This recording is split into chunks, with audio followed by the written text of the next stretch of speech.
Welcome to the deep dive. We're seeing this huge shift, aren't we, in what customers expect? Definitely. That old traditional utility way of thinking for telcos, it just doesn't cut it anymore. Not at all. Today, the really smooth experiences you get from the big tech companies, they've set a totally new standard. They really have. Customers are comparing their phone company to, like, Netflix or Amazon now, not just other phone companies. Exactly. And for these traditional operators, getting up to that techco standard, well, it's not just nice to have, it's survival. It's absolutely existential. So that's what this deep dive is all about, understanding that really crucial shift from being a traditional telco to becoming, an agile techco. And specifically through the lens of customer experience, CX. Right. We're going to unpack some pretty common mistakes, pitfalls that telcos fall into. And more importantly, look at how they can actually flip those weaknesses into, well, real competitive strengths. Our mission today really is to give you a shortcut, a way to grasp the key lessons for any telco looking to make this change. Yeah, we'll use this fictional company, let's call it my Telco, to show where things often go wrong. And, crucially, how to fix them systematically. So this isn't just about bolting on some new tech like 5G or AI. No. It's much deeper than that. It really is. The core idea here is that becoming a techco, it's a fundamental business model shift. Okay. It's where your network infrastructure, your digital channels, your customer service, they don't just sit side by side, they actually converge. Into one ecosystem. Exactly, a single cohesive ecosystem. And the whole point, the entire design, is geared towards delivering really excellent customer experiences. At every single point they interact with you. Every single touch point. The promise is clear. Right. Every single interaction, from signing up to asking about a bill, it's a chance to improve that customer's journey, to build loyalty. Okay, let's make this real with my telco. Yeah. Now, on paper, they look okay, right? They've got the infrastructure, lots of subscribers. Solid enough, you'd think. But underneath, the cracks in their customer experience are getting wider. Think call centers completely swamped. Constantly overwhelmed. Marketing campaigns that just fall flat. Wasted budget. Miss the mark completely. Billing that causes more confusion than it solves. Oh, the billing headaches. Classic. And even those field visits from technicians, which should be golden opportunities, they often just fizzle out. Missed chances for growth. And these aren't just, small annoyances. They are systemic problems. They hit customer loyalty hard, and they hit the bottom line. This is why just being a traditional telco isn't enough anymore. Yeah. That techco mindset, that's the future. It really is. So let's make it even more relatable. Let's imagine some people at my telco who are living these problems day to day. Okay. There's Mark, head of CX. He's losing sleep over call queues and rising churn rates. Constantly firefighting. Then Lena, the marketing director, she's pulling her hair out over these campaigns that just don't connect. No ROI. Burning through the budget. Julia, the CTO, she sees missed revenue everywhere she looks. Opportunities just slipping away. Frustrating for her, I bet. Natalie, customer service manager, she's stuck between frustrated agents and, well, even more frustrated customers. A tough spot. Very tough. And Alex, operations manager, totally buried under equipment returns and those endless queues in the stores. What's really striking is that these struggles, these fails, they're instantly recognizable to anyone in the telco world. Right. This isn't unique to our fictional My Telco. Not at all. These are the universal pain points that make or break that customer relationship. Okay, let's dive into the specifics and let's look at some of these critical CX fails and, importantly, the techco fixes. First up, the call that never ends. Ah, yes. Natalie's world. And honestly, it's a nightmare so many customers have lived through. We've all been there. You're stuck in that IVR maze. Press 1 for this, press 2 for that. Waiting 30 minutes, maybe more, just to talk to a person. And then when you finally get through. The agent has no idea you spent 20 minutes on the web chat yesterday trying to solve the same problem. Ugh. The channels aren't talking to each other. Exactly. And the agents. They feel powerless. They don't have the full picture. It's not just annoying for the customer. It's a critical business problem. How critical? Get this. 46% of telco customers switched providers in the last year specifically because of a bad customer service experience. Oh, nearly half. Yeah. That's brutal. But beyond just losing customers, what are the other costs? Like the hidden ones? Yeah. Brand damage over time, agent morale. That's a key point. It's absolutely both technology and culture. The fallout goes way beyond churn. You get rising complaints, public shaming on social media. Yeah, you see that all the time. High churn, obviously, but also burnt out, demoralized agents.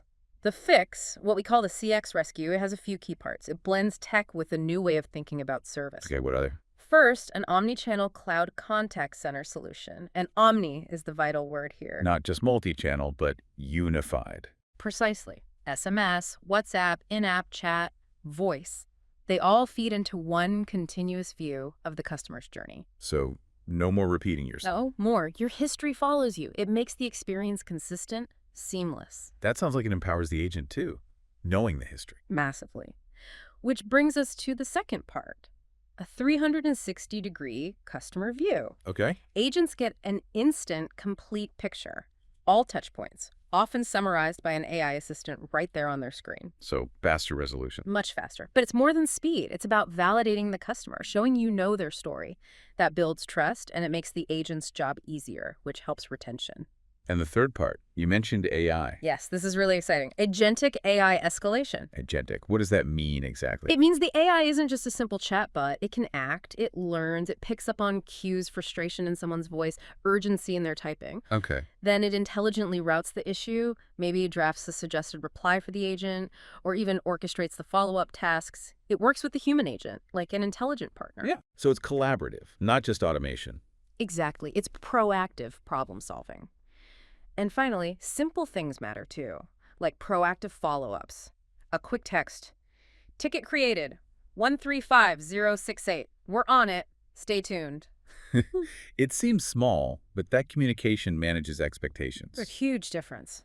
So what this means for you listening, this isn't just about fixing queues, it's about changing the game. Right. Turning customer service from this reactive cost center into a proactive engine for loyalty. Mm-hmm. When you nail that speed and clarity, you're not just stopping people leaving. You're building a reputation for being easy, reliable. That's a huge advantage. And think about Natalie, our manager. Her agents aren't frustrated anymore. They feel equipped, empowered. That changes everything for her team and her numbers. Okay, so from endless calls, let's shift gears. Another common pain point. Yeah. Promo gone wrong. Untargeted mass messages versus smart personalization. Ah, Lena's challenge. She cooks up a new offer, blasts it out to every single subscriber. Like throwing spaghetti at the wall. Pretty much. And the result? Predictable. Inboxes flooded, people hitting unsubscribe like crazy, and the ROI. Terrible. It feels like spam, not a relevant offer. Customers just tune out. Exactly. It's like sending a wedding invite to everyone in your contacts list. It just doesn't work. And this happens a lot when telcos don't have those sophisticated personalization tools like the big tech players. And the risk is real, right? People switching. Definitely. We know 39% of telecom customers are actually open to switching if a competitor sends them a personalized promotion that feels right. 39%. Wow. So the fallout isn't just, a smaller email list because of opt-outs. It's genuinely missed chances to upsell. And it damages trust. You look like you don't know your own customer. So it's not enough just to have the data. You need to use it smartly, proactively, relevantly. Yeah. How do we get from Lena's mess to something smarter? Precisely. The fix is a solid customer engagement solution. This means, first, trigger-based personalization. Based on what the customer actually does. Exactly. Their behavior, where they are in their customer lifecycle, not just lumping them into a huge generic segment. Okay. Second, omnichannel delivery. You need to coordinate those messages. SMS, email, maybe a WhatsApp message, a push notification, the right message, right channel, right time. Makes sense. And third, critically, analytics-driven optimization. Using data to figure out the next best offer for each specific customer, what they actually need or might want. Yeah, that kind of mass marketing without personalization, it's just a quick way to become irrelevant these days. Absolutely. If you want to boost that ROI, build real trust, you need those behavior-triggered omnichannel journeys. For Lena, this means shifting from burning cash on useless blasts to precision marketing that actually drives revenue and keeps customers happy. Big difference for her. Huge. Now let's move on to another area. Billing blackout. AI chatbots simplify customer portals. Right, this is Mark's headache. Those confusing bills, the self-service app that's basically unusable. Yeah, impossible to navigate. And then the support lines just get jammed with really basic questions about charges or failed payment. It's fundamental. Billing is about trust. Get it wrong, and you really undermine that relationship. So what's the fallout from this? It's pretty bad. People don't use the digital tools, so adoption is low. They abandon the app, operational costs go up because agents are handling simple, repetitive stuff, and all that friction, it drives customers away, drives churn. So the fix involves AI chatbots. Exactly. Strategic use of AI chatbots, they can provide instant billing assistance. Like explaining a charge on a PDF. Yes, or clarifying terms, handling calming queries right away, 247. They also need to ensure smooth escalation. Meaning if the bot can't help. The customer gets seamlessly handed over to a human agent without having to repeat everything. The context travels with them. Crucial. And finally, omnichannel coverage. The chatbot needs to be available wherever the customer is, on the website, in the app, maybe via WhatsApp. You mentioned AI and telecom is set for massive growth. What was that figure again? It's pretty staggering. The market's projected to grow at a compound annual growth rate of about 32.6% between 2025 and 2034. Wow. Reaching roughly 45 billion US dollars. That's up from just 2.7 billion in 2024. That's incredible growth. But telcos have sometimes been slow to adopt big tech changes. What's driving this AI adoption so fast? Is it just saving money? That's a great question. Cost reduction is definitely part of it, yes. But it's also about staying competitive. Keeping up with the techcos. Exactly. And fundamentally improving that customer experience. Using AI for billing isn't just about cutting costs, it's about building confidence, making billing clear, easy, reliable. Removes a major source of frustration. Totally. For Mark, our head of CX, this turns a big pain point into something positive, efficient, and trust building. Okay, let's talk field service. The missed opportunity at the doorstep. Yeah. Field service monetization. Julia, the CTO, sees this huge gap. She does. Technicians go out to homes, fix things, install equipment. But then that's it. The interaction often just ends there. And opportunities are missed. Big time. Estimates suggest a staggering 80% of cross-sell or upsell opportunities are lost during these visits. 80%. Plus, manual processes slow down activations, valuable info about the household setup isn't captured, and the field teams end up looking like a cost center, not a growth engine. The result being lost revenue, obviously, and annoyed customers waiting for services to be activated. Exactly. But these visits, I mean, the technician is in the customer's home. That's a high-trust moment. It absolutely is. A premium interaction. So how do we help them become more than just fixers? How do they become, like, brand ambassadors who can actually help Julia drive revenue? The fix is what we call field service activation. It means integrating AI-powered conversational tools right into the systems technicians already use, like their OSS/BSS. Okay, so tools on their tablets or phones. Right, tools that empower them. They can then perform on-the-spot activation of new digital services using channels the customer prefers, maybe RCS, WhatsApp, Viber, Apple Messages. Instantly. No waiting. Instantly. They can also trigger context-aware offers. Because they're there, they see the setup, they can suggest relevant upgrades or add-ons that actually make sense in that moment. Capitalizing on that trust. Precisely. And they can do real-time eligibility checks. Smooth onboarding, no paperwork hassle, no follow-up calls needed. That really reframes the whole visit. It's brilliant, turning problem solving into revenue generation. It's a game changer. For Julia, the CTO, this transforms a cost center into a direct source of new services, revenue, and, frankly, happier customers getting activated faster. Okay, one more major fail to tackle. The equipment queue crisis. This is Alex's operational nightmare. Oh, yes. The physical store bottleneck. Long lines for simple returns or upgrades. Customers get frustrated, staff get stressed. People walk out. They abandon upgrade plans they came in for. Sales are lost. And handling all that equipment manually, it's complex, costly, and swamps the stores. So the fallout is obvious. Crowded shops, stressed employees, lost money, higher cost, and it just makes the brand look bad. Yeah. Inefficient. Absolutely. The fix here relies heavily on AI-powered self-service. To take the pressure off the physical stores. Exactly. Think AI chatbots accessible via web chat or the mobile app. They can guide customers through the whole return or upgrade process remotely. How would that work for, say, a return? The chatbot could verify the item, maybe by scanning a barcode with the phone's camera or inputting an ID number. Then it gives clear, simple instructions for dropping it off, maybe at a locker, or shipping it back. Okay, makes sense. And voice AI assistants can do similar things over the phone or using smart speakers. Automating those routine tasks frees up the agents in the store. So they can handle more complex issues or focus on sales. Exactly. High-value interactions, not just processing returns. It really changes the role of the store, doesn't it? Yeah. Less transactional grind, more experience hub. Does this also tap into customers just preferring to handle simple stuff digitally now? Absolutely. It meets that growing preference head on while also making store operations way more efficient. So streamlining returns and upgrades with AI, it cuts wait times, boosts satisfaction, and even claws back revenue that was being lost. For Alex, the operations manager, it's a shift from constant chaos management to building a smarter, leaner, more customer-friendly system. Big relief for him and his teams. Okay, we've seen the problems at my telco. Now let's look at some real-world examples. Companies that are actually nailing this techco transformation in CX. What can my telco learn? These really bring the concepts to life. First up, Deutsche Telekom. They used RCS for richer engagement. RCS. Remind us what that is. Rich communication services. Think of it like SMS 2.0.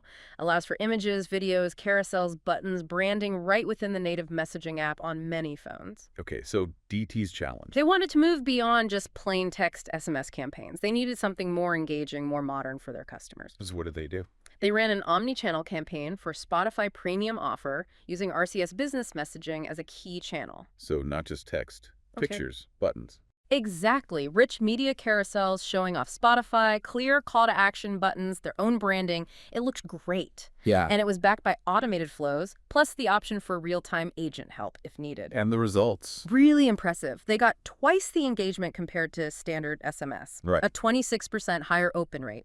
And get this, 120% higher conversion rate. Wow, 120% higher conversions. Yeah, huge difference. That really shows, doesn't it? Yeah. Basic SMS is just old news now. Customers expect these richer, branded, interactive experiences. That's how you build trust and get people to actually act. The bar is definitely higher. Definitely. Next example, Hrvatski Telekom in Croatia. They use AI chatbots cleverly for support and collections. Okay, what was their specific challenge? Two main things, dealing with lots of repetitive customer questions that clog up support lines and finding better ways to handle debt collection. Old school phone call reminders just weren't very effective. People ignore calls sometimes. Exactly. So their solution was smart. They rolled out AI-powered WhatsApp chatbots. For what kind of queries? Instant help with payments, troubleshooting common issues, quick answers, available 24/7. And for collections, they used automated messages on Viber and SMS. Less intrusive than a phone call, maybe. Seems so. The results was significant.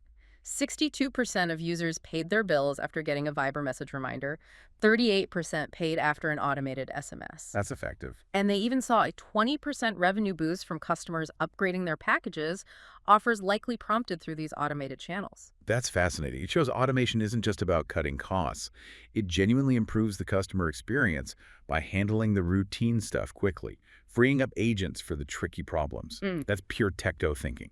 Precisely. And one more great example, Jazz in Pakistan. Huge operator, 59 million subscribers. They use WhatsApp Business to improve customer service. What was the problem they were trying to solve? Massive call volumes, and lots of people physically visiting service centers for really simple things. Like what? Requesting a tax certificate, getting a duplicate bill, stuff that really shouldn't require a call or a visit.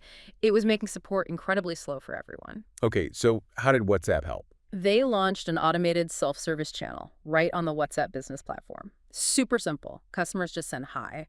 And then? They instantly get options to check their balance, get billing info, details on packages, request those tax certificates, even make payments, all within WhatsApp. That sounds incredibly convenient. What were the results? Outstanding. They cut the cost associated with tax certificate calls by 32%. They got over 250,000 people using this self-service channel quickly, and they saved 71,000 calls to the contact center in just the first 3 months. 71,000 calls saved. That's huge. It really is. It's a perfect example of meeting customers on the platforms they already use and love. Makes life easier for them, cuts costs for the company. Total win-win. Makes routine tasks absolutely frictionless. So we've kind of walked through my telco's journey, right? From those common CX fails Yeah, the overwhelmed call centers, the bad promos, the confusing bills. to seeing how Telco solutions, omnichannel support, personalization, AI chatbots, smarter field service can fix them. And we've seen real companies like Deutsche Telekom, Hrvatski Telekom, and Jazz actually doing it. And the underlying theme really is that customer expectations just keep rising. What was okay yesterday, maybe even good, is just Not acceptable today. Absolutely. The winners tomorrow, they'll be the companies that treat every single customer interaction, no matter how small, as a chance to build loyalty, not risk losing it. It's not a one-off fix, is it? It's about embedding this customer focus deep into the company culture. It's a continuous evolution. That techco journey is about agility, responsiveness, always thinking about the customer experience first. So let's wrap up with a thought for you, our listeners. Thinking about your own organization, your own context. What does this all mean for your journey? Yeah, take a moment. If you had to pick just one area where your customer experience desperately needs that techco transformation right now, what would it be? And maybe think beyond the obvious fix. Exactly. What surprising, maybe even counterintuitive step could you take in the next year to really move the needle on that specific area? That's a great question to ponder. A powerful thought to leave with. Absolutely. Give it some thought. We'll catch you on the next deep dive.